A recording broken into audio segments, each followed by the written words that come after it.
Okay, let's discuss this paper, JEE Advanced paper. Question number 1. These are the answers that I have written over here, and we will check whether they are correct or need to be corrected. So first question कहता है कि अपने पास दो particles हैं A B, each का मास m दिया गया है, स्टेशनरी इनको रखा जा रहा है और फोर्स F लगा हुआ है और अपने को इन ऑप्शंस में से राइट ऑप्शन चूज़ करने हैं. सो यूल फाइंड कि अगर हम एबीडी ड्रॉ करते हैं ए का, सो यूल फाइंड कि ए के पास एक फोर्स आएगा जिसको ग्रेविटेशनल फोर्स बोलोगे, that will be acting here, एक tension T1 and tension T2. This is how we can draw the free body diagram. Along with this, we can also go for the free body diagram for particle B. So particle B के पास एक mg इधर लगेगा और एक tension T2 इधर act करेगा और ये mg इधर एक्ट कर रहा है ऑलरेडी. सो अगर आप इसको कंप्लीट करना चाहते हैं तो आप बोलोगे कि ये फोर्स mg है, this force is also equal to mg, force is equal to mg, that's what it says. So ये जो T2 आएगा, इक्विलिब्रियम कंडीशन इसकी आप अप्लाई करने वाले हो.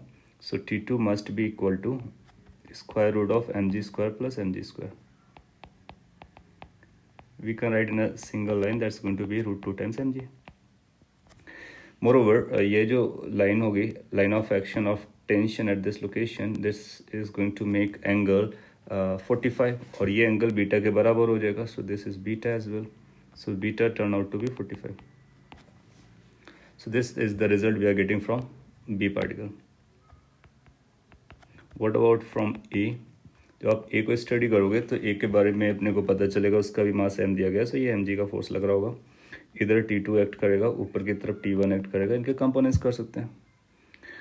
How to make the components? T1 के आप कंपोनेंट कीजिए, T2 के भी कंपोनेंट कीजिए और हॉरिजॉन्टल वर्टिकल भी कीजिए. सो अपने को एंगल्स वगैरह पकड़ने पड़ेंगे. ये आपका 90 है तो ये 90 माइनस अल्फा होगा, तो यहाँ पे अल्फा आएगा, तो ऊपर की तरफ जो कंपोनेंट आएगा वो कॉस अल्फा जाएगा और ये T1 साइन अल्फा आएगा. T2 के लिए क्या बोलने का, ये बीटा है तो ये T2 कॉस बीटा लगेगा और यहाँ पर T2 साइन बीटा आएगा. You can check this by making a neat and bigger diagram. So अपने को हॉरिजॉन्टल फोर्स बैलेंस करने से मिलेगा T1 sine alpha is equal to T2 sine beta. Now we know T2, we also know beta. We can put the value. T2 is root 2 mg, sin beta is going to be 1 by root 2, so that will turn out to be mg. Similarly, in the vertical direction, we will have a T1 cos alpha. This T1 cos alpha is going to be equal to T2 cos beta along with mg. Now T2 cos beta की बात करोगे, T2 is root 2 mg और cos beta is going to be 1 by root 2, so ये mg आएगा और plus mg करोगे तो ये 2 mg हो जाएगा. So this is going to be twice mg. Now using these two relations we can find T1 and alpha. So आप square under root करोगे तो T1 निकल के आएगा. स्क्वायर अंडर रूट करने से अपने को पता चलेगा ये 2 mg होगा. So 2 square plus 1 that is root 5 times mg आ जाएगा. साथ ही साथ इनको डिवाइड करने से अपने को 10 अल्फा मिल जाएगा. 10 अल्फा की वैल्यू 1/2 आ जाएगी. Now using the results that we know earlier as well as these, इनको यूज करके हम अपने ऑप्शंस के आंसर कर सकते हैं. So now you can use T1, T2 to prove that they are going to be related like C, or 10 alpha and 10 beta. 10 beta is 1, so 10 beta can be written as 2 times 10 alpha, that is option A. तो इस तरह से A और C correct हो जा रहे हैं, जो कि ऑप्शंस दिए गए एज अ करेक्ट ऑप्शन दिए गए उनको हम लोग एक्सेप्ट कर लेंगे. क्वेश्चन नंबर 2 पर आते हैं. इसने बोला है कि एक ब्लॉक है जो कि हॉरिजॉन्टल डायरेक्शन में मूव कर रहा है और उसका एबीडी उसका basically velocity versus time graph दिया गया है. सो आपने किसी इनिशियल वेलोसिटी यू से इसको थ्रो किया और सर्टेन डिस्टेंस जाने के बाद ये स्टॉप कर गया. This was t equal to 0. This is some time as per this 4 second पर ये मोमेंटरली रेस्ट पर आ गया और रेस्ट पर आ गया. इनफैक्ट जब ये ट्रैवल कर रहा होगा देन यूल फाइंड कि friction force will act and that friction force is going to act in the backward direction और उसकी वजह से रेजिस्टेंस आएगा या डी एक्सेलरेशन आएगा. सो जो आप डी एक्सेलरेशन रीड कर रहे होगे, कहना इसे कि ए की जो वैल्यू आएगी वो F/m आएगी. काइनेटिक होने की वजह से mu normal reaction which is mg/m होगा, दैट इज म्यू जी के बराबर होगा. और अपने को पता चल रहा है कि ये म्यूजिक कांस्टेंट रहने वाला है, 4 सेकंड बाद स्टॉप होता है. So we can apply the equation of kinematics. Final velocity is equal to initial velocity minus a into t.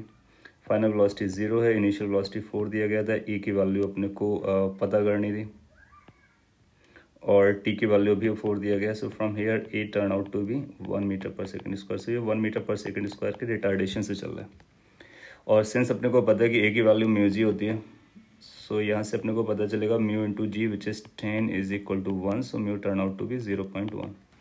So first option says कि फ्रिक्शन कोएफिशिएंट जो आने वाला है that is going to be 0.1। So आप इसको mark कर दोगे जो कि ए से मैच कर रहा है। ए अगर आपने करेक्ट किया तो बी करेक्ट नहीं करेंगे क्योंकि वो उसका जस्ट काउंटर पार्ट है। आई मीन सेम स्टोरी पूछ रहा है लेकिन अलग नंबर दे रहा है। फिर आपसे बोलता है कि अगर if the table has half of the roughness is being measured by friction coefficient, तो अगर friction coefficient हाफ हो जाता है तो कितना टाइम लगेगा? Time taken by the block to complete journey. Again इस इक्वेशन को हम लोग रीराइट कर सकते हैं। कंप्लीट करना मतलब फाइनल वेलोसिटी 0 करना, टाइम पता करना मतलब u डिवाइड बाई ए की वैल्यू म्यू जी है। सो अगर अपने को टाइम के बारे में बात करना होगा तो इस इक्वेशन से बताएंगे। नाउ u और g अपने को पता है फिक्स है। इन केस अगर आप रफनेस हाफ करते हो दैट मीन्स म्यू की वैल्यू 1/2 करते हो तो जो टाइम है वो डबल हो जाएगा। सो कितने टाइम के बाद स्टॉप करेगा? डबल टाइम के बाद। अभी कितने टाइम में स्टॉप कर रहा था? 4 सेकेंड में। तो देन लेटर ऑन कितने में स्टॉप करेगा? 8 सेकेंड में। इसलिए अपने को आंसर डी भी मार्क करना है। So A and D are correct for this. Okay, question number 3 पर आते हैं। क्वेश्चन नंबर 3 में बोलते हैं ये पर्सन है और ये ब्लॉक है, इनके फ्रिक्शन कोएफिशिएंट्स दिए गए हैं। लेट्स इसको हम लोग म्यू1 पकड़ते हैं, ये म्यू1 की वैल्यू 0.3 है। इसको म्यू2 पकड़ते हैं, ये म्यू2 की वैल्यू 0.2 है और अपने को पता करना है कि क्या होने वाला है। So we can have a free body diagrams of these things. So ये पर्सन टी फोर्स से पर्सन को टी फोर्स से स्ट्रिंग पुल करेगा, टी की वैल्यू 125 होगी, इक्वल एंड अपोजिट। इसका अपना नॉर्मल रिएक्शन आएगा, इसका अपना वेट है, ये 6 kg का है तो 600 न्यूटन लगेगा। जी की वैल्यू 10 ले लिया गया। सिंस ये आगे स्लाइड करना चाहेगा तो फ्रिक्शन पीछे की तरफ आएगा। लेट्स इसका नाम F1 दे देते हैं। सिमिलरली बी ब्लॉक का BD बनाएंगे। बी ब्लॉक पर ये फ्रिक्शन फॉरवर्ड लगेगा F1, तो यहाँ से फ्रिक्शन बैकवर्ड आएगा F2 और ये टेंशन आएगा जो कि 125 न्यूटन का होगा। नाउ ऐसे सिचुएशन में जब अपने को आइडेंटिफाई करना होता है कौन स्लाइड करेगा कौन नहीं स्लाइड करेगा, कितना फ्रिक्शन आएगा, तो अपने पास एक कुछ जनरल आइडियाज़ होते हैं। हम क्या करते हैं, पहले ये पता करते हैं कि जो फ्रिक्शन है वो कैसा है। क्या ये फ्रिक्शन काइनेटिक है, स्टैटिक है? अगर स्टैटिक हुआ तो ये दोनों बॉडी रिलेटिवली मूव नहीं करेंगे। अगर ये स्टैटिक हुआ तो ये ग्राउंड के साथ रिलेटिवली मूव नहीं करेगा। That's idea. उसके लिए अपने को क्या करना होता है, उसके लिए इनकी मैक्सिमम वैल्यू पता करनी होती है। तो F1 की जो मैक्सिमम वैल्यू आएगी वो μ1 × N1 के बराबर आएगा। μ1 0.3 दिया गया, N1 की वैल्यू आप देखोगे that comes out to be 600 क्योंकि और कोई वर्टिकल फोर्स नहीं है। सो 180 न्यूटन। सो F1 की जो मैक्सिमम वैल्यू आ सकती है वो 180 न्यूटन आ सकती है और इस बंदे को जो पुल कर रही है स्ट्रिंग वो 125 से पुल कर रही है। इसका मतलब स्टैटिक फ्रिक्शन की जो मैक्सिमम वैल्यू है वो ज़्यादा है। सो ये अपनी लिमिटिंग वैल्यू पर नहीं है, दैट मीन्स ये भी लिमिटिंग से नीचे है। दैट मीन्स ये सेल्फ एडजस्टिंग होगा। सिंस ये सेल्फ एडजस्टिंग है, स्टैटिक है, तो इससे अपने को एक आंसर निकल के आया कि F1 की जो वैल्यू है वो 125 न्यूटन के बराबर हो जाएगी। तो आपसे पूछ सकता है कि कितना फ्रिक्शन फोर्स लगेगा, तो हम बोलेंगे friction force man and block के बीच में 125 आएगा। इनफैक्ट आप देखोगे तो ऑप्शन दिए गए हैं, the friction between A and B, man and this, is 125। Yes, that's correct. So you are going to mark it. So we decided कि ये दोनों ब्लॉक और मैन टुगेदर जाने वाले हैं। अगर आप ब्लॉक और मैन टुगेदर जाने वाले हैं तो आप दोनों को एक साथ सिस्टम बना सकते हो। So since they are moving together, so let's say this is block, this is man and this is being pulled by T which is 125. This is also being pulled by T which is 125 and this is being opposed by this F2. This friction force now is internal force. Normal reactions, they are internal force, we are not going to bother about. यहाँ पर जो N2 आएगा वो entire wait को balance कर रहा होगा। Entire wait आप समझ सकते हो कितना आने वाला है। और ऐसी सिचुएशन में अपने को अगेंस्ट से ही करना है कि F2 की मैक्सिमम वैल्यू कितनी आती है। तो F2 को चेक करने के लिए F2 मैक्स की जो वैल्यू आएगी वो μ2 × N2 के बराबर आएगी। μ2 की वैल्यू आपको बताया गया 0.2 और N2 का वैल्यू कितना दिया गया है। N2 की वैल्यू हम लोग यहाँ से भी निकाल सकते हैं। यहाँ पर आप अगर N2 लगाओगे तो ऊपर से भी नॉर्मल रिएक्शन आएगी और डायरेक्टली आप कह सकते हो कि टोटल वेट को बैलेंस करेगा, दैट इज 600 + 400 मेक्स इट 1000। सो ये अपने को 200 न्यूटन जा रहा है। दैट मीन्स ये 200 न्यूटन तक बियर कर सकता है और ये अपने को 125 मिला है, ये भी 125 है, इसको 250 से पुल किया जा रहा है। तो 250 से पुल कर रहे हो 200 तक ये बियर कर सकता है, इसका मतलब ये काइनेटिक कंडीशन में आ जाएगा। सिंस ये काइनेटिक है, इसका मतलब स्लाइड करेगा, दैट मीन्स ये दोनों एक साथ स्लाइड करेंगे। किस एक्सेलरेशन से करेंगे? Newton will let us know. So let's से वो जो कंबाइंड एक्सेलरेशन है वो ए था, तो टोटल फोर्स फॉरवर्ड डायरेक्शन में 250, बैकवर्ड डायरेक्शन में kinetic friction which is 200 must be balancing mass which is 100, 60 + 40 into a. So this a comes out to be 50 divided by 100, that is 0.5 metre पर second square. सो अपने को combined acceleration पता चल गया। अब option पढ़ते हैं। ऑप्शन एक सेज की B will slide on the ground. Yes, we decided कि बी स्लाइड करेगा, इसका मतलब ए ऑप्शन बी करेक्ट आएगा, जो कि यहाँ पर नहीं है, इसका मतलब ए बी अपने को करेक्ट करना है। So that's correction. फिर आपसे बोलता है A and B will move with acceleration 0.5 metre पर second square. Yes, that's what we have calculated. इसका मतलब है B is also the correct response, so that's also correction. C we have just marked, yes, C is also correct. C was given. What about D? Let's check the force of friction between this must be B, क्योंकि ground के साथ जो touch में है वो B है, of course. So contact force है तो टचिंग के हिसाब से ही आएगा. So B and ground is 250 Newton. No, it's 200 Newton. So D is wrong. So correct answer for 3 is going to be A, B and C, not D. So that's correction. We can make these corrections. Apart from these three, we can go for the question number 4. Let's keep over here itself. Question 4 says कि अपने पास ये arrangement है और अपने को masses वगैरह पता है। Kinetic friction, coefficient of friction between any two surface सभी के लिए बराबर दे दिया, 0.25 है। पुली फ्रिक्शन लेस है, स्ट्रिंग मासलेस है, आइडियल कंडीशन है, और ए रॉड से कनेक्टेड है, रिजिड रॉड से। इसका मतलब ए अंदर नहीं जा सकता है और ना ही बाहर जा सकता है, तो एक का जो हॉरिजॉन्टल डिस्प्लेसमेंट है वो फीजिबल नहीं है। आपने बी ब्लॉक को सी से कनेक्ट रखा वाया स्ट्रिंग, सी को आप पुल करते हो, तो जब आप सी को पुल करोगे तो कंडीशंस क्या होंगी? या तो कोई भी मूव नहीं करेगा, या फिर सी लेफ्ट की तरफ जाएगा, तब सी लेफ्ट की तरफ जाएगा तो बी राइट की तरफ जाएगा, और ये स्टोरीज बनेगी। अपने को पता करना है कि इनमें से कौन से ऑप्शंस करेक्ट आने वाले हैं। So value of F to keep C moving with a constant speed. So let's draw the free body diagrams and then talk about what it says। कि पहले बी का BD बना देते हैं और एंड सी का भी बना देते हैं, ज़रूरत पड़ेगी तो ए को भी बनाएंगे। सो ये बी था, ये सी था, लेट्स से ए बी है ऊपर, उसी ऑर्डर पर है। फोर्स से शो करते हैं।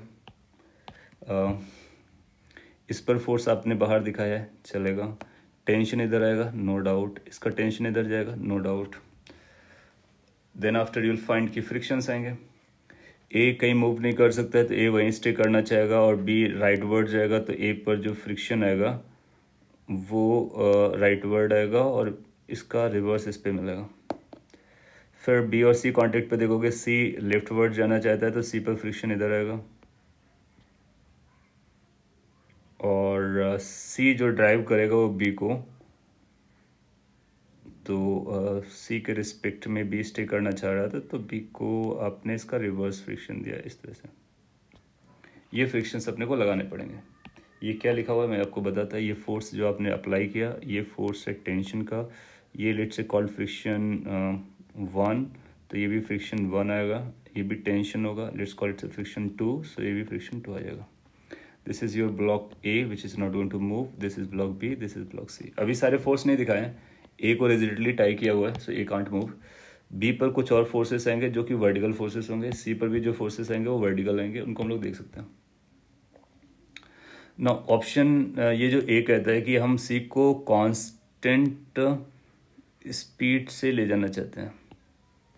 अगर हम कांस्टेंट स्पीड से ले जाना चाहते हैं इसको, तो ये फोर्स बैलेंस करना चाहते हैं, और सिंस ले जाना चाहते हैं इसको काइनेटिक करना चाहते हैं। सो सबसे पहले अपने को मैक्स वैल्यूज पता करनी होगी, F1 की मैक्स वैल्यू। तो F1 की लिमिटिंग या मैक्स वैल्यू के बारे में बोलोगे तो ये mu into normal reaction N1 पर आने वाला। N1 बोले तो यहाँ पर जो नॉर्मल रिएक्शन लगेगी वो अपने को लगेगा, ये वही नॉर्मल रिएक्शन होगी जो ऊपर लग रही होगी, और ये जो नॉर्मल रिएक्शन होगी वो ऊपर वालों का वेट बैलेंस कर रही होगी। सो बी और ए के मासेस को बैलेंस कर रहा होगा, तो क्या इसको हम लोग लिख सकते हैं, ये 0.25 and the total upside mass which is of A and B together. If you place A and B together that's going to be 7 kg। So that's 70। जब इसको सिंप्लीफाई करोगे सो 2.5 इंटू 7 हो जाएगा।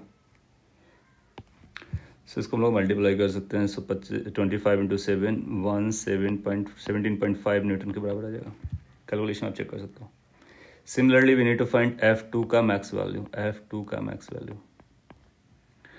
सो F2 का जो मैक्स वैल्यू आने वाला है that's going to be again mu into normal reaction. उस समय N2 लगेगा, N2 जो यहाँ पर लग रहे होंगे दोनों पर, तो कॉन्टेक्ट सरफेस वाला नॉर्मल रेशन लगता है, वो ए के वेट को बैलेंस कर रहा होगा, वो ए के BD से पता चल जाएगा। तो मास ऑफ ए लगेगा दैट इज 30, इसकी वैल्यू 0.25 है, मास 3 और G10 लगा सकते हैं। सो ये 2.5 इंटू 3 हो जाएगा, तो 7.5 के बराबर हो जाएगा। अच्छा, ग्राउंड पर भी फ्रिक्शन आएगा। ओके, ग्राउंड को तो अपने कंसिडर ही नहीं किया, ग्राउंड पर फ्रिक्शन आएगा। सो एक और फ्रिक्शन फोर्स अपने को दिखाना चाहिए था towards this, let's call it to be F3, क्योंकि ग्राउंड को इसने रफ स्मूथ नहीं बोला है। So let's call it F3। अच्छा, F3 की मैक्सिमम वैल्यू कितनी आएगी? Again by the same logic, mu into N3, let's call this is N3। N3 is going to balance all the weights, so 0.25 into the total weight is going to be 3 plus 4 plus 8, that is 15, that is 150 in Newton terms. Okay, so yeah, let's check, yeah, proper. So it's 2.5 into 15, so we can multiply 15 into 5, 75 आ जाएगा, and then 37.5 Newton. सो ये अपने को अभी extremum values पता चली है। अब अपने को चेक करना है कि क्या चल रहा होगा, और ऑप्शन से चेक करेंगे, so that will be much better. Option ये बोलता है कि कांस्टेंट स्पीड से ले चलना है। अगर सपोज करो इसको हम कांस्टेंट स्पीड से सी को चलाना चाहते हैं, तो फोर्स बैलेंस करना पड़ेगा। तो F की वैल्यू F1T और F3 से डिसाइड होगी, F1T और F3 से डिसाइड होगी। सो कैन वी से कि इस पोर्शन को सॉल्व करने के लिए अपने को ऐसा लिखना पड़ेगा, या फिर मैं इधर लिखता, F should be equal to F1 जो कि काइनेटिक होना चाहिए, F3 जो कि काइनेटिक होना चाहिए, प्लस T। F1 और F3 अपने को पता है, काइनेटिक की मतलब मैक्सिमम वैल्यू लेके चलेंगे। अच्छा, T कैलकुलेट करना होगा, तो हम T के बारे में भी बात करेंगे। T की जो वैल्यू आएगी वो B से पता चल जाएगी। कैन वी से कि जो T की वैल्यू आएगी, क्योंकि अगर C कांस्टेंट स्पीड से चलेगा तो B को कांस्टेंट स्पीड से चलना पड़ेगा, तो वहाँ पर भी हम लोग F1 प्लस F2 कर रहे होंगे, दोनों को एडअप कर दो, तो F की जो वैल्यू आएगी वो 2 times F1 plus F2 plus F3 के बराबर आएगी। Let's check this number, 2 time F1 मतलब इसका double, so 2 into 17.5 plus F2 which came out to be 7.5 plus F3 which was 37.5। You can check this number, so you'll find this is going to be 35, and if you add these together, so 7.5 7.5 15, so 45, so it leads to 80, and this says yes, 80 is the answer. So you say yes, 80 is the answer, so A is justified. Now come to the B option. Value of F for C to move with the constant speed is 120. No, that's not going to be true because A has become true. Then it says if 200 force लगाया आपने, F की value 200 कर दी, अभी आपने कितना लगाया 80, तो अगर आपने 80 का फोर्स लगाया इस पे तो आप पाओगे कांस्टेंट स्पीड से चलेगा, दैट मीन्स जस्ट चलेगा, चलना स्टार्ट कर देगा, एक्सेलरेट नहीं हो पाएगा। लेकिन जब आपने 200 लगाया, 80 से बढ़ा दिया, तो इसका मतलब है अब आप एक्सेलरेट कर रहे हो, तो कॉमन एक्सेलरेशन आएगा। तो कितना एक्सेलरेशन आएगा वो अपने को पता करना है। So we can go for the Newton equation. So C part की इक्वेशंस कैसे बनेंगे? सी पार्ट के सॉरी ये सी और डी के लिए, अभी डी के बारे में बात नहीं करते, अभी सी के बारे में बात हो रही है। सो सी पार्ट के लिए अपने को लगाना होगा ये इस साइड जाएगा तो उस साइड जाएगा और सेम एक्सेलरेशन से चलेगा, you know that. So equation बनेगी F minus these entire forces, all three, that is F1 plus F3 plus T is equal to M of C। मैं डायरेक्टली लिखता हूँ, that is 8 into A। जो आप B का BD बनाओगे, B के लिए इक्वेशन लिखोगे तो T उसको पुल कर रहा होगा और फोर्सेस आएंगे हमारे पास F1 प्लस F2। इसकी वैल्यू अपने को मिलने वाली है, that is going to be B mass which is 4 into A। ना ये दो इक्वेशन है और F अपने को पता है, दो अननोन है T1 T और A, उन दोनों को हम सॉल्व कर सकते हैं। सो यहाँ से अपने को टी भी पता चल जाएगा, ए भी पता चल जाएगा। यहाँ पे अपने को क्या चेक करना है, ए चेक करना है। सो आप क्या करो, दोनों को एडअप कर दो फिर से। जब आप एडअप करोगे तो ये बनेगा F minus sum of all these forces, that is 2F1 plus F2 plus F3 is equal to 12A। और आप डायरेक्टली ये बोल सकते हो, तो 80 पे ये मूव करता है तो 80 के ऊपर जितना फोर्स आप लगाओगे वो सारा का सारा एक्सेलरेशन में जाएगा। 80 तो फ्रिक्शन को बैलेंस करने में लगा हुआ है। सो वहाँ से भी अपना काम होता है, वही चीज़ यहाँ से आने वाली है, क्योंकि दिस नंबर इज़ 200 और ये जो नंबर टोटल है वो 80 था, हम लोगों ने कैलकुलेट किया था, इज इक्वल टू 12 इंटू ए। यहाँ से अगर आप ए कैलकुलेट करते हो तो 120/12 आता है, दैट इज़ 10 आ जाएगा, और ये 10 बोल रहा है। तो एक्सेलरेशन ऑफ बी हो या फिर एक्सेलरेशन ऑफ सी हो, दोनों 10 मीटर पर सेकेंड स्क्वायर से रहेंगे, बट डायरेक्शन अपोजिट होंगे, you can think of. So C is also correct. So A C को हम लोग करेक्ट बोलते हैं। डी को चेक करते हैं कि वो है या नहीं ऑप्शन में करेक्ट में। So to slide C towards left, C को अगर हम लेफ्ट की तरफ ले जाना चाहते हैं तो एफ की लीस्ट वैल्यू 50 आनी चाहिए। नो, एफ की लीस्ट वैल्यू 80 आना चाहिए। 80 आएगा तो जस्ट स्लाइड करेगा, ऊपर लगाओगे तो फिर एक्सेलरेट करेगा। तो ए और सी अपने करेक्ट रिस्पॉन्स हो जाते हैं। करेक्ट। इसके बाद क्वेश्चन नंबर 5, इस पे कैलकुलेशन नहीं है बट थ्योरेटिकल है। सो फ्रिक्शन से रिलेटेड है। It is a man pulls a block of mass equal to himself, उसका जो मास बराबर उसके बराबर है, और लाइट स्ट्रिंग से पुल करता है।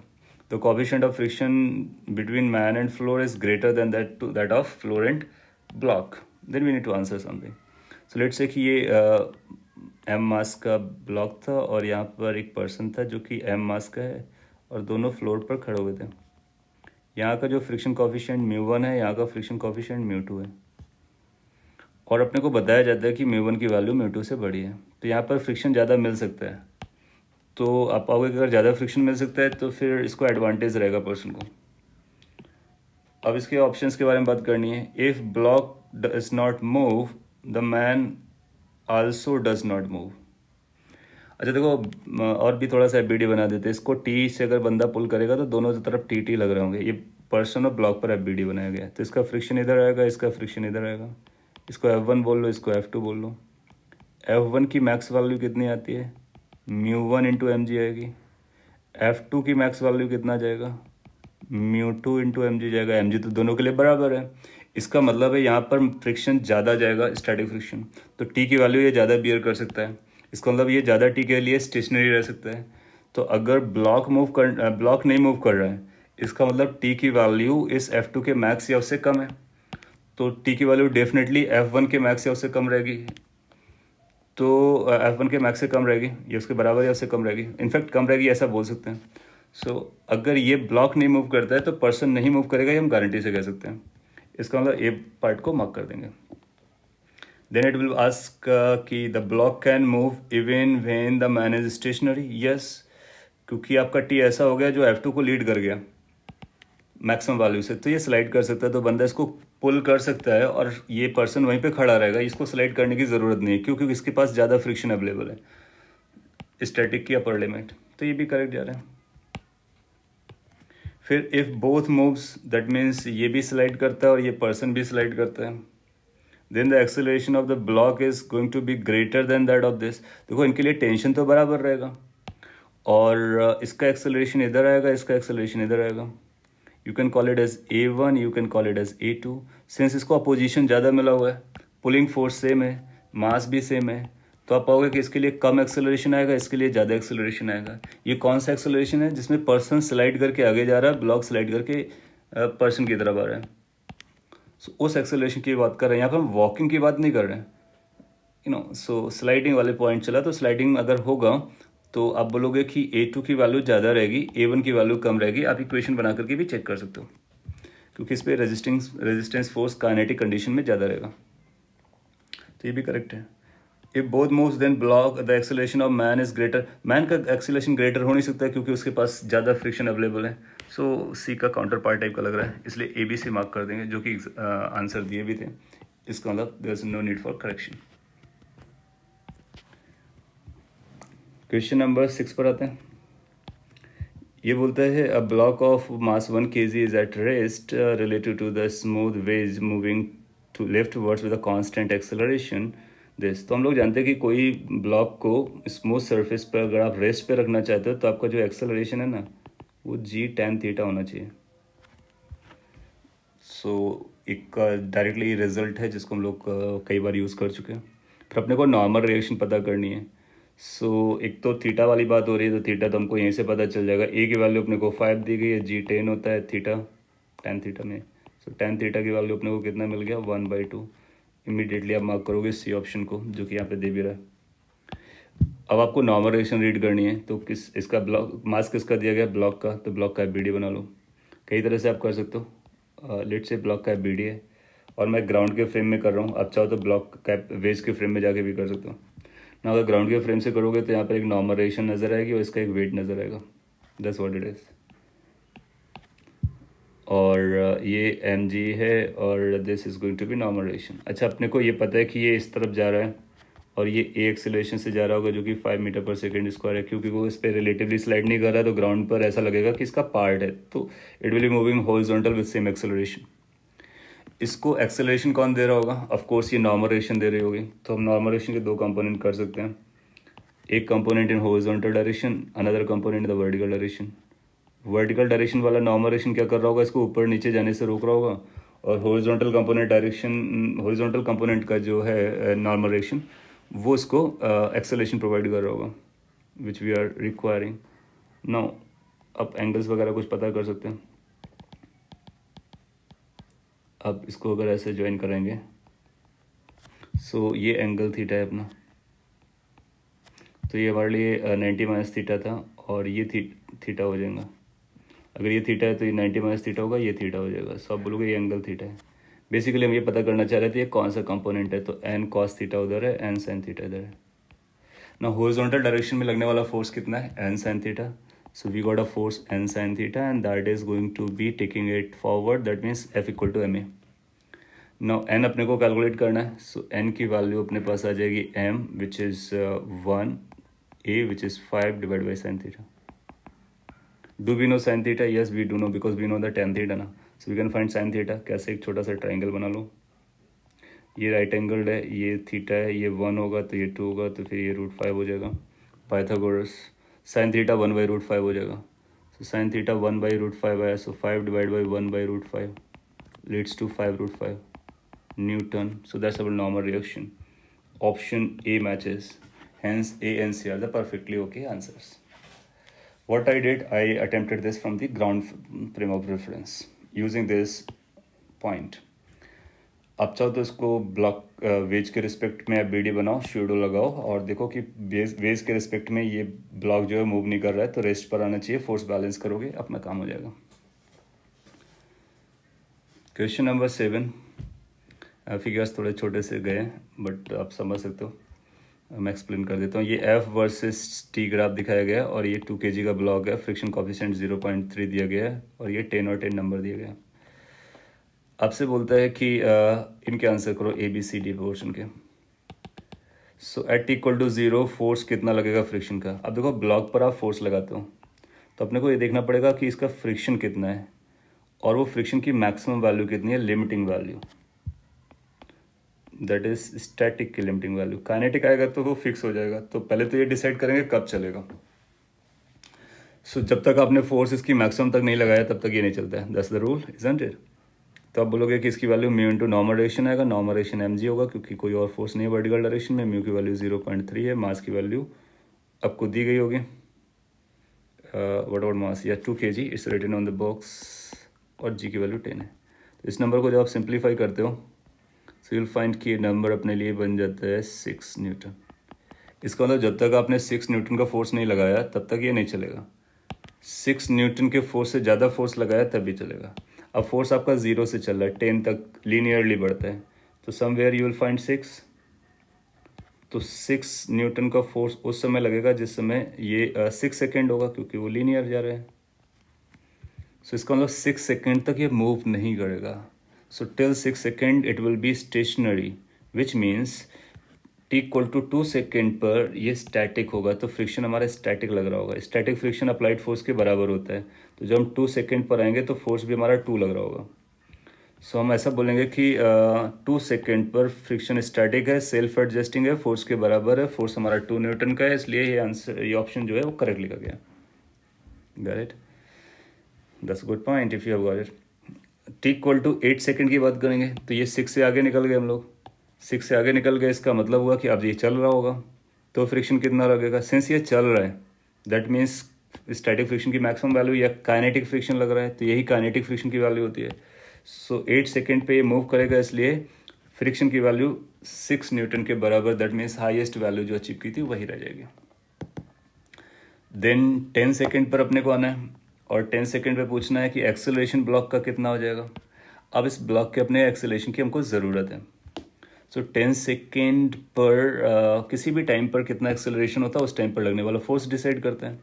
तो 10 सेकेंड पर लगने वाला फोर्स 10 है, तो हमारे पास इक्वेशन बनेगी F minus kinetic friction is equal to m है जब कभी मूव करेगा।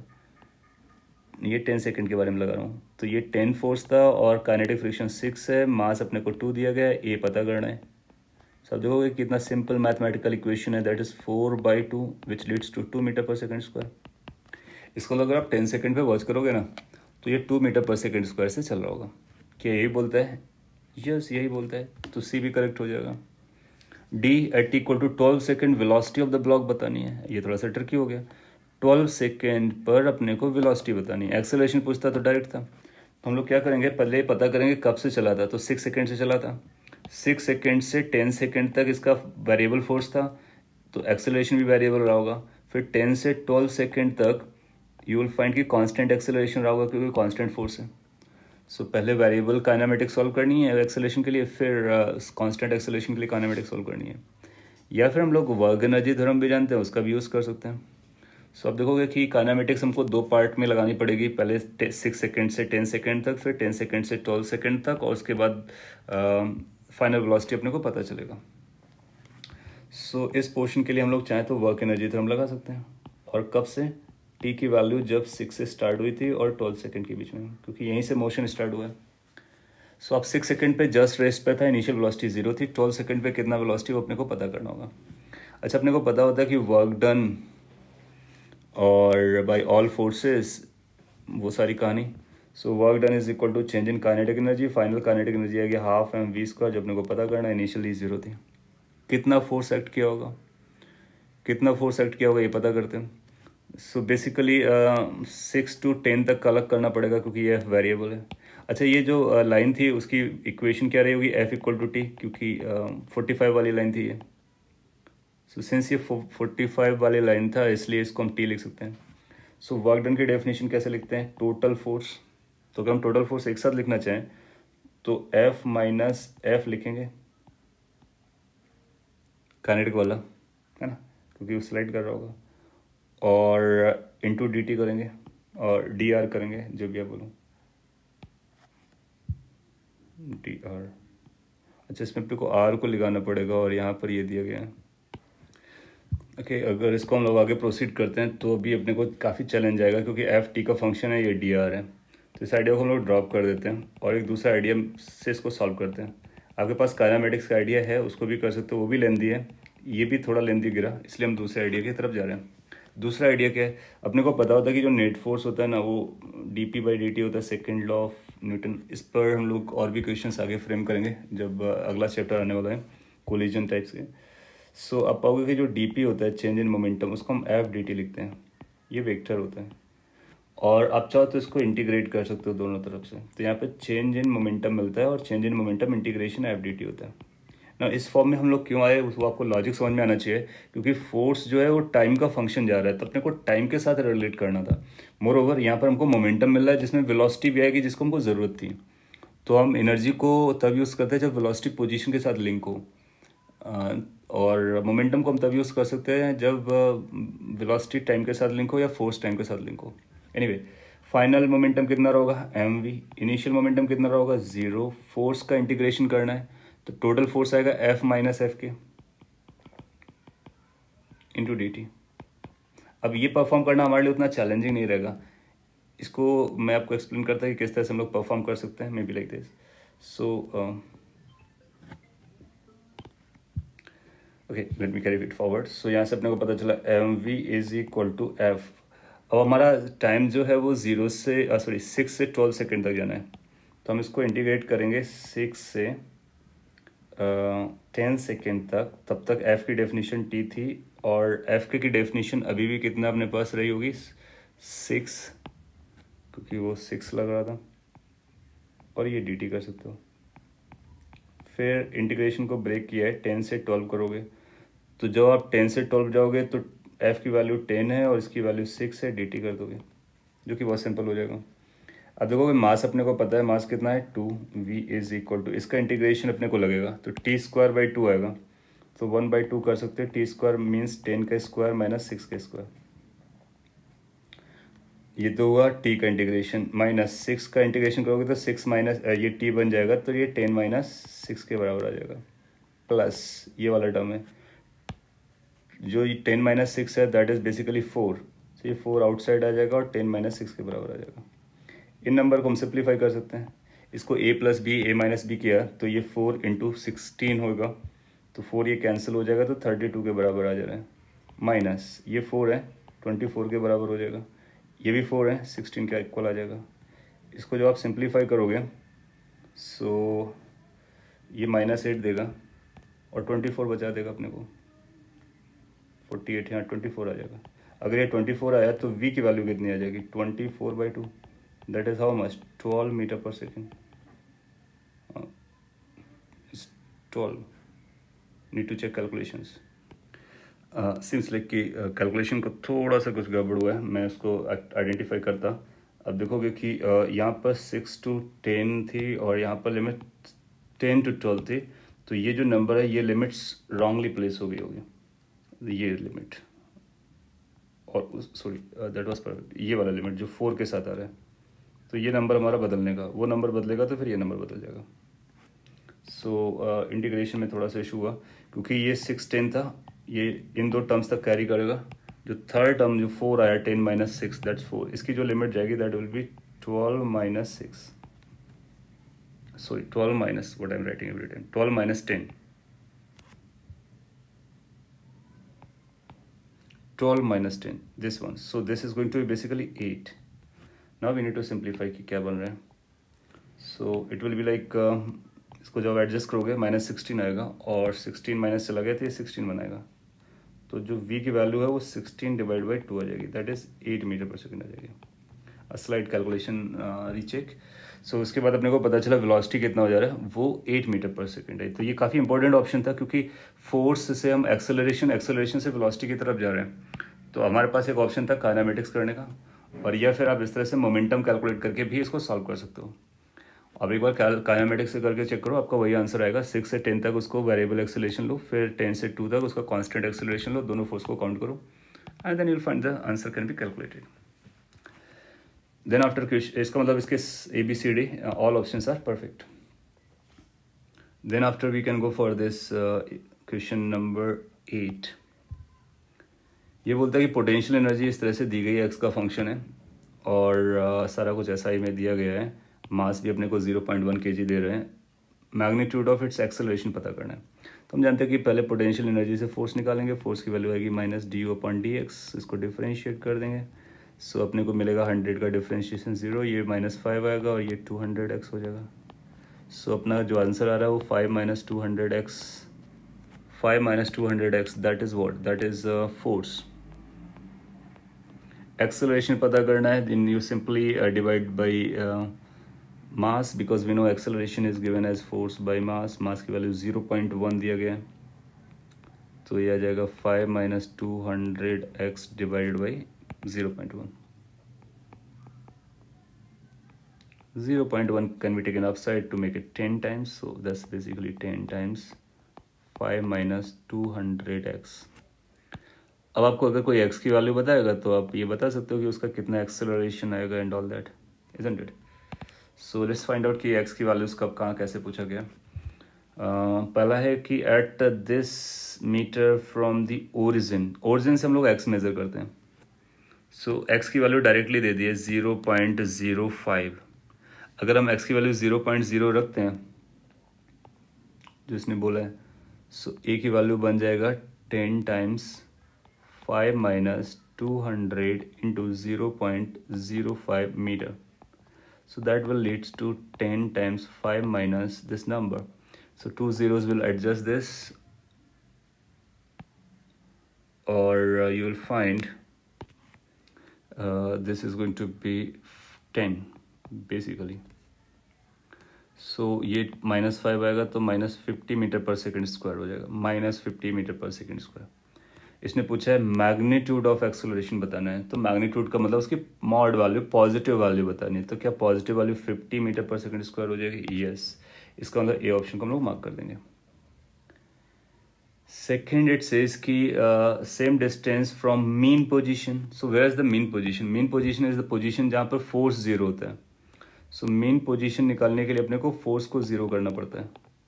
जब हम फोर्स को जीरो करेंगे, इस नंबर को जीरो करेंगे, तो एक्स की वैल्यू अपने को पता चल जाएगी. एक्स की वैल्यू अपने को मिल जा रहा है 5 divide by 200. This is the x value.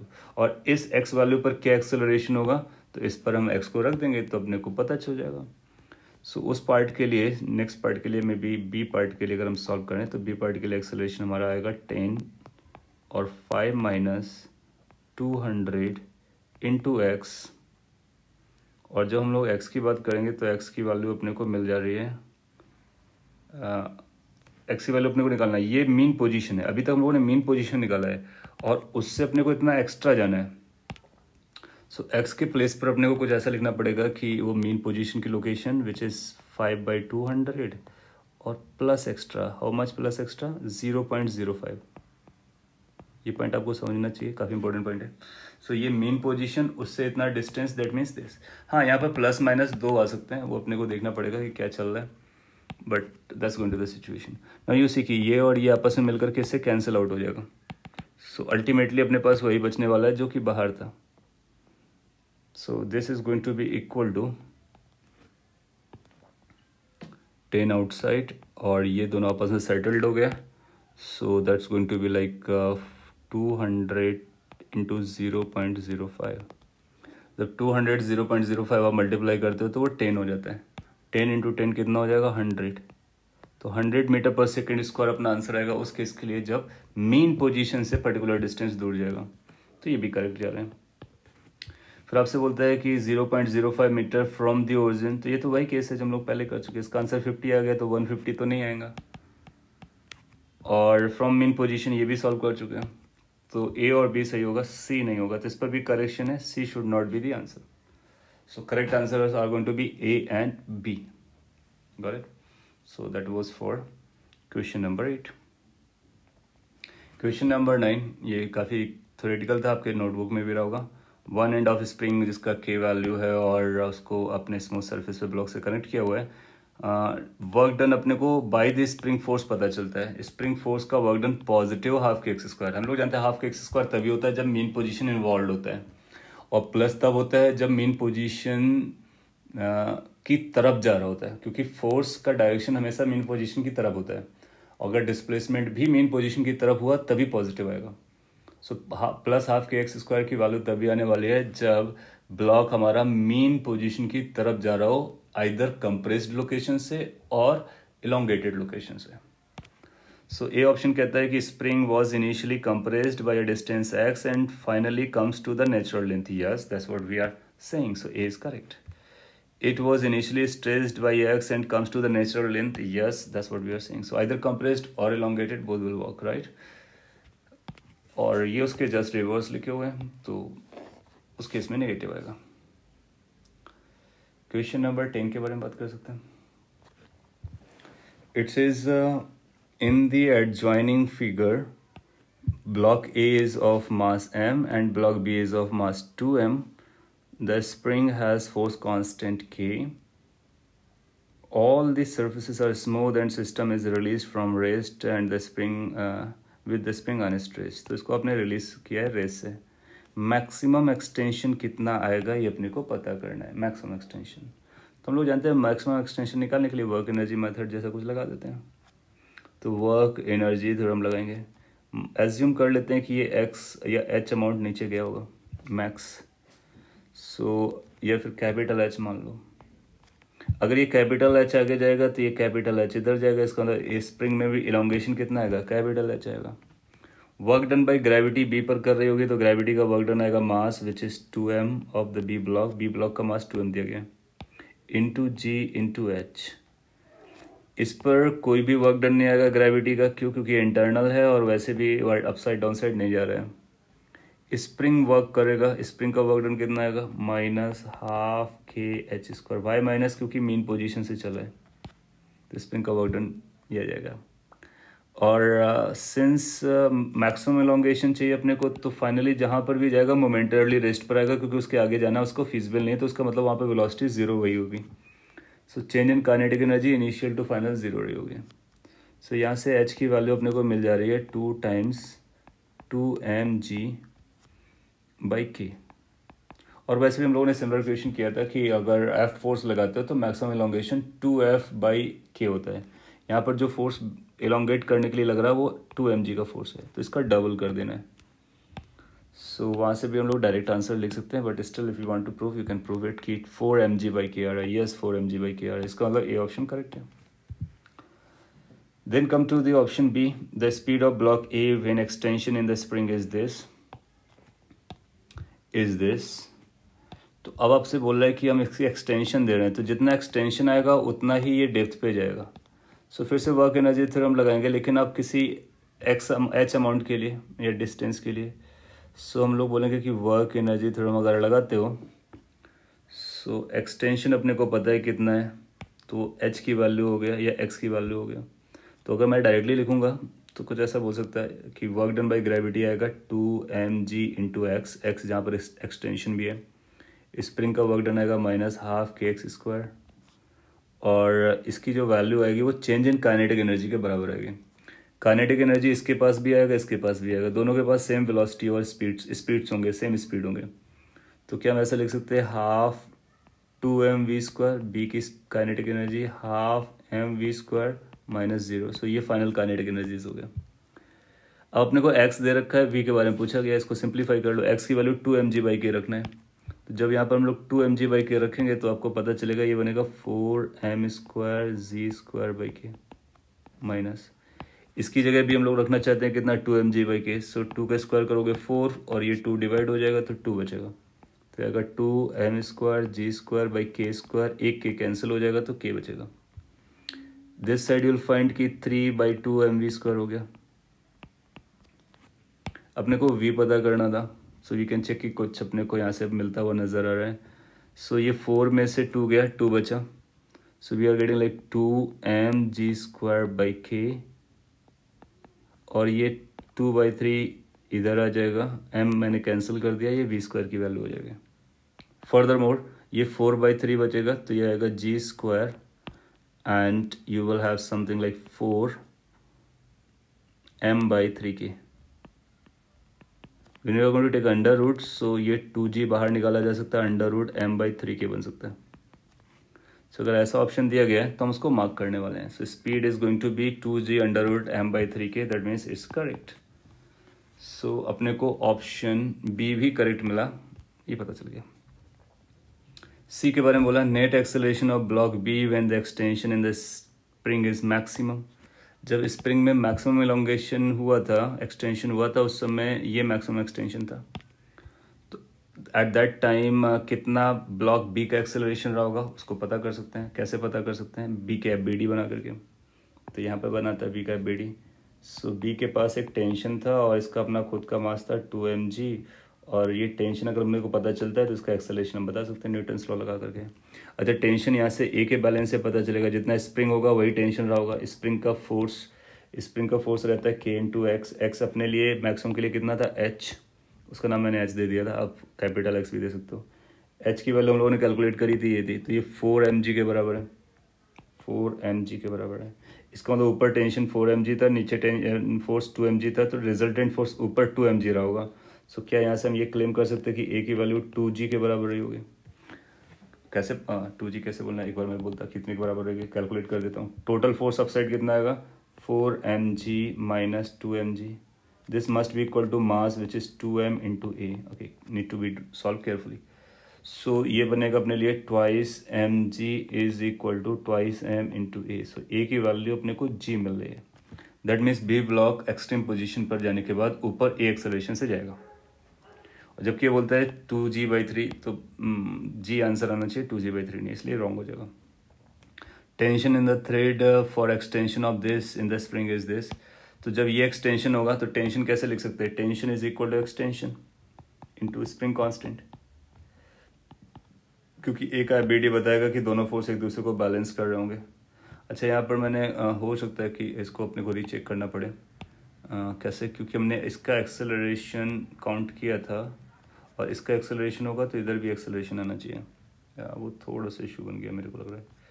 सो उसको मैं क्रॉस वेरीफाई कर देता हूँ और फिर इसको कवर करता हूँ। क्या क्रॉस वेरीफाई करता मैं बताता। ये जो एफबीडी में ये टेंशन लिखा गया है ये थोड़ा सा ज़्यादा हो सकता है, तो उस वाले पार्ट को हटा देते हैं, क्योंकि टेंशन की वैल्यू मैंने डायरेक्टली इसके फोर्स को बैलेंस करके दिया था। फोर्स बैलेंस तो तभी होगा ना जब ये आइदर रेस्ट पर हो या यूनिफॉर्म वेलोसिटी से चल रहा हो। तो जब ये ऊपर जाएगा तो इसको इधर जाना होगा, स्प्रिंग पुल कर रही होगी। तो बेसिकली यहाँ पर भी अपने को वही इक्वेशन लगानी चाहिए थी कि इक्वेशन एक आएगा, इसके लिए जो इक्वेशन आएगी that will be T minus 2mg is equal to 2m into A. अब आप ए के लिए एफ बी डी बनाओगे तो ए के लिए के एक्स का फोर्स पुल कर रहा होगा, माइनस एक्स का मतलब एच लिख सकते हो, माइनस टी बैक साइड लग रहा होगा, ये इधर लग रहा होगा। This must be equal to M into A. इन दोनों से अपने को सॉल्व करके ए निकालना चाहिए। ऐड करोगे तो आप पाओगे कि ये कैंसिल आउट हो जाएगा टी, और के एच की वैल्यू 4mg है तो ये 4mg माइनस 2mg बनेगा। सो 4mg में भी answer matching, minus 2mg must be equal to 3ma। I think it's matching.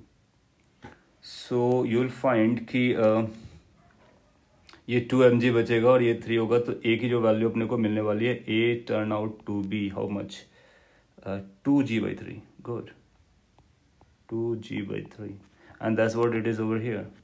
सो जब मैक्सिमम एलोंगेशन आएगा ना उस केस में जो बी का एक्सेलरेशन आएगा वो 2g/3 आएगा।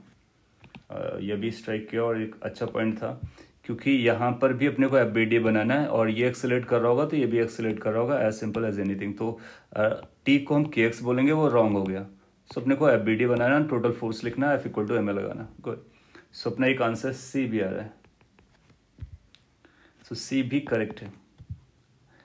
डी के बारे में अब बात कर सकते हैं। तो डी के बारे में स्टार्ट कुछ ऐसा किया था, tension in the thread for extension this. अब देखो ये 2mg/k का एक्सटेंशन है, इसका मतलब इस एक्सटेंशन पर फोर्स बैलेंस नहीं होगा, रादर कुछ एक्सेलरेशंस चल रहे होंगे। और अगर एक्सेलरेशंस चल रहे होंगे तो फिर अपने को पता करना पड़ेगा ये फोर्स बैलेंस है, वो भी अपने को वेरीफाई करना पड़ेगा फर्स्ट। सो हम ऐसा मान लेते हैं कि कुछ ऐसे एक्सेलरेशंस चल रहे होंगे, इक्वेशंस तो हमारे पास यही रहेंगी। बस यहाँ पर के एच की जगह क्या आ जाएगा? के एक्स आ जाएगा, क्योंकि इलोंगेशन के हिसाब से ये स्प्रिंग फोर्स बदलेगा। बाकी सिमिलर टाइप की इक्वेशंस बनेंगी। सो एज्यूम करते हैं कि ऊपर जा रहा था, कुछ ऐसा जा रहा था, तो हमारे पास इक्वेशन है T minus 2m into G is equal to 2m into A, that is for block A. For block B, for block A is going to be like K X minus T is equal to M A. Now अब ये के x कितना जाएगा वो decide करेगा। जब आप इसको एडअप करोगे देन यू विल रियलाइज कि यहाँ पर टी गायब हो गया और के एक्स की वैल्यू लग रही है। एक्स अपने को बता रखा है कितना है, एक्स की वैल्यू 2mg/k है। सो के एक्स की वैल्यू 2mg हो जाएगी। सो ये भी 2mg हो गया, तो K X minus 2mg is equal to 3ma। ये इक्वेशन है हमारे पास। के एक्स की वैल्यू 2mg होने की वजह से ये 0 हो गया, तो ए की वैल्यू 0 हो जाएगी। इसका मतलब अपने को ए की वैल्यू 0 मिली है। तो अब यहाँ से ये डिसाइड हुआ कि इस पार्ट के लिए ए 0 आया। सिंस ए 0 आया, अब हम फोर्स बैलेंस कर सकते हैं। नाउ वी कैन से कि टी की जो वैल्यू है वो के एक्स के बराबर हो जाएगी। कहाँ से? इस वाली रिलेशन से। एंड देन के एक्स की वैल्यू कितना है? 2mg है। So T must be 2mg, it's mg, इसका मतलब गलत कहता है। सो फाइनली अपने को 10th में भी एक करेक्शन मिला, और जो कि सी पार्ट को भी इंक्लूड करने का। So this is how we have talked about question, first 10 questions, जो कि मल्टी करेक्ट थे, काफ़ी चैलेंजिंग थे। इसके बाद अभी ये इंटीजर टाइप या न्यूमेरिकल टाइप्स आपके बचते हैं, इसके लिए मैं एक सेपरेट वीडियो बना देता, क्योंकि वो भी बहुत अच्छे क्वेश्चंस है, उनका भी डिस्कशन हो जाएगा। Okay, thank you.